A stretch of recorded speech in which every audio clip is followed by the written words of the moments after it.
Well, interviews, I tell you, I look back at some of the ones I do, and I just think, what the heck? What did I say that for, this and that? But, that was raw emotion.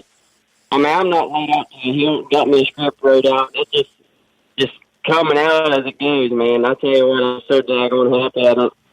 I don't think it'd matter if I had a script wrote up. I wouldn't take time to read it. All right, so let's recap. Races I was at that I announced. Back in June, you had problems on June 20th at I-77 Speedway. You blew the motor on your Kryptonite number 28.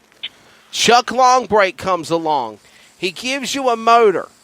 And other than that, he's gave you a powerful motor, and you have been winning in this thing. You were on a steamroller momentum. You won you won races at, I want to say it was Hilltop.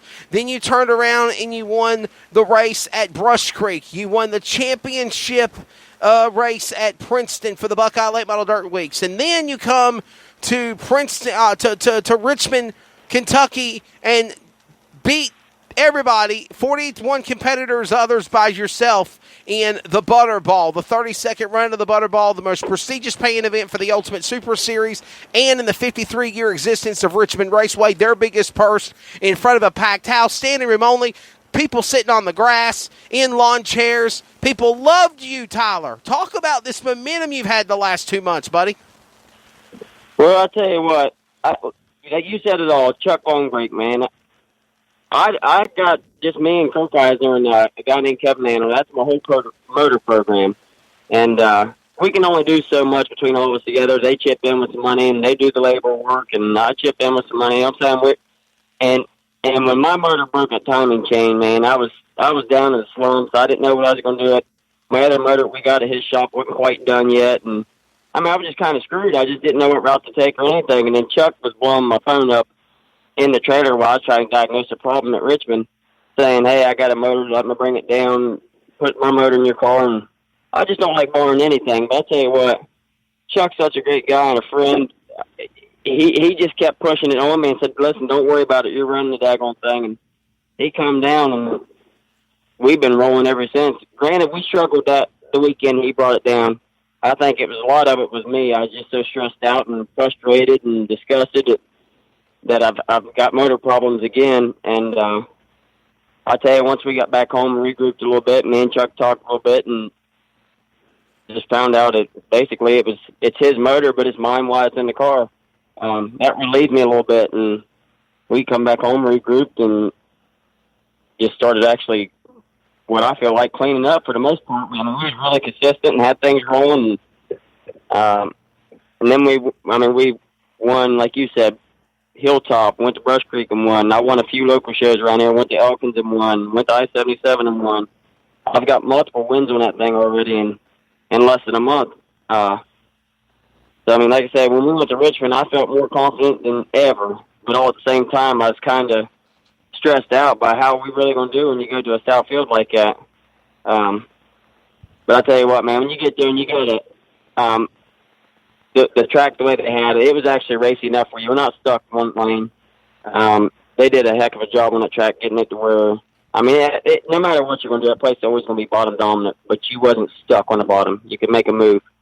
And then you get there and the fans are all hyped up, and it's just great to be around that. You know what I'm saying? I got a good enough fan base where everybody's waving and coming over and getting signatures, buying apparel, and just having a good old time. And that's the way I see it. I try to race for a living, try to take this business we got, Kryptonite race cars, as serious as all get out. But, if I can't have fun and joke and laugh around, what's the sense of even fooling with it? You gotta make the best out of everything, right, good or bad.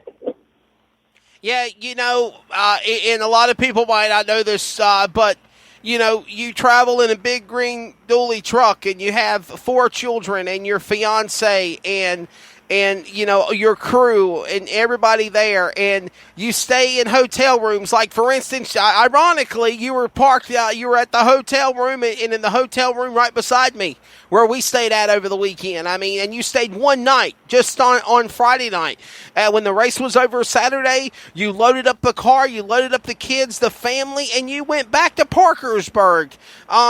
you don't live high on the hog, as we were talking about on the Fast Track Forum last night, me and DJ Irvin was, and you said as well, reiterating on, you're a humble guy.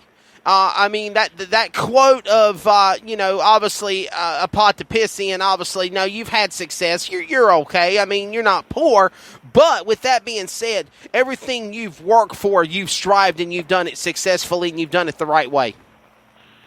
That's right, man. I mean, you are right. There is a lot of people way worse off than I am in life. But when I quote I'm poor and this and that, and they got pot to piss in, that's just looking towards the caliber of guys we race against. I mean, it's just unreal, the fact that, I mean, I had all the confidence in the world in me, my team, our cars, and everything, but you just don't really ever feel like the puzzle's going to be connected like that. Like, you get to a big race, you're all hyped up, you've had good runs, you get to that thing, you just don't think it's meant to be. Like, it ain't going to happen. You always got problems, and when it happened, man, I was just like, and that's why I was just so, like, I just couldn't believe it. Like, holy smokes, everything actually fell right in place. We won this daggone thing. And another thing I want to say is, like, when you said the whole deal about the kids and the truck, and that whole family situation is so tough for me to just, I mean, you see people, I mean, you got them keyboard warriors all the time on the internet. If he's so good, do this, do that. Well, it ain't about, I don't claim to be the best. I just claim to be a racer. And people can just point me out how they want. But when you got four little kids in the truck and your my girlfriend, fiance, and you're trying to hit the road, and that's tough because I have a green truck and a trailer. I don't have a hauler, so I mean, if I take a crew with me, then we got to have a separate vehicle. Then it just makes it tough, man. If I could, I'd live in my truck if I didn't have kids, and I'd race every freaking night. I mean, I'm that ate up with it, but it's sometimes you got to sacrifice things, and you can only do so much. And that's why I was pretty tickled to see you at that motel room. I thought that was pretty cool. We stayed at the same deal together, but that's why whenever after the races, I mean, I felt like I should just go somewhere, relax, and kick back. We won the race, but, it was nighttime. That'd be the easiest way to drive the kids home. They'd be sleeping. Right. They ain't going to be fussing and that. And so we just drove one home. And granted, I was sleepy, but you know what? I had so much adrenaline in my body from winning that night, I think I could have stayed up for 6 days. Sure. Being the son of Freddie Carpenter, what's that like? Bad to the bone. What more? I don't know. I wouldn't have it any other way. My dad raised me the way it should be. If I wanted something, I had to own it, and he couldn't afford to just give it to me. So if we wanted something together, we both had to own it, and that's what I say.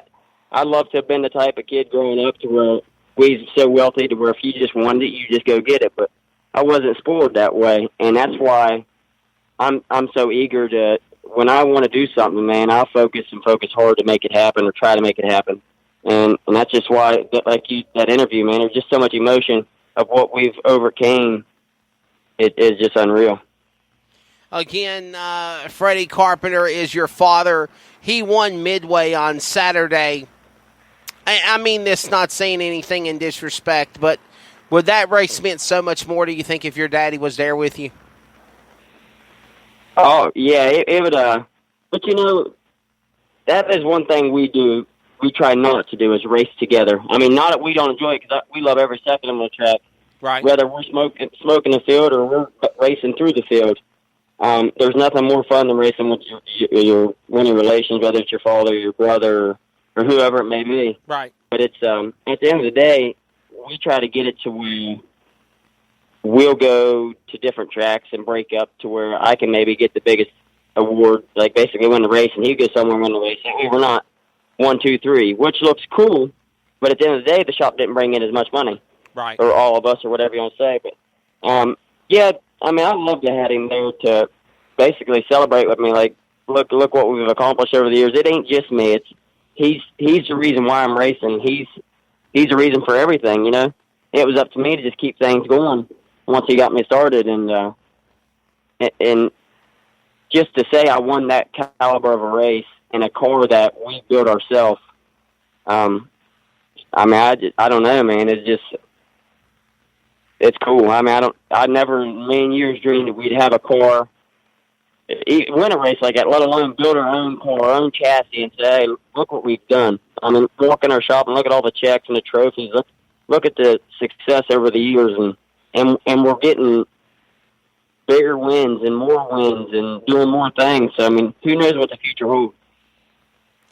You said on different social media and media outlets that you are planning on running the granddaddy of them all, the World 100 at Eldora. You feel like your program is there to be able to compete against these guys. And, of course, I know you are running the Fast Track World Championship for $50,000 to win, the richest race in pro late model racing history. What is the mindset going into these big races coming up here down the home stretch of September?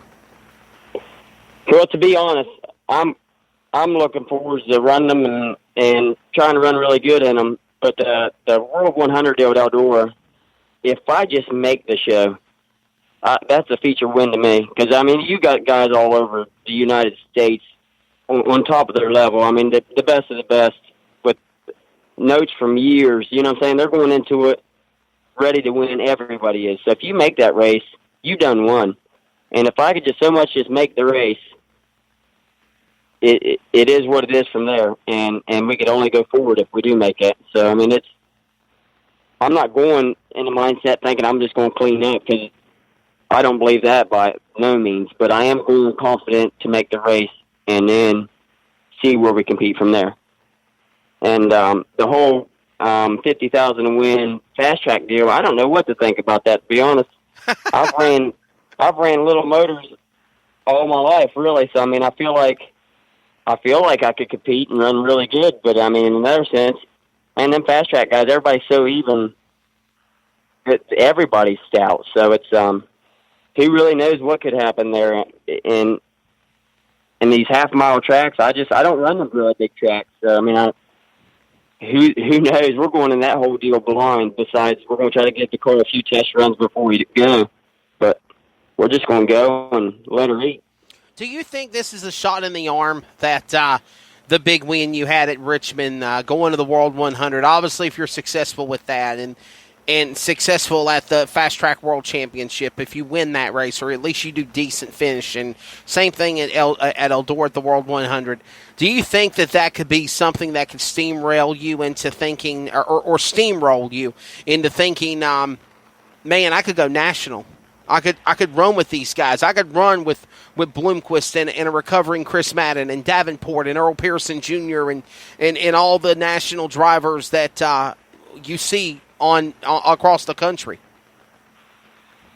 Oh, it definitely would. Like I say, I feel like right now, as a driver's point of view, I feel like, and not to sound cocky by no means, because I'm not that way, but I feel like I'm damn near as good as anybody as far as driving, and a lot of people are. Like Zach Dome, look at him. Yeah. I mean, there's a lot of young, talented drivers we race against here every weekend, and I feel like it's not about driving. It's about having the unlimited budget, or just getting the technology to where basically where we're up to date, man.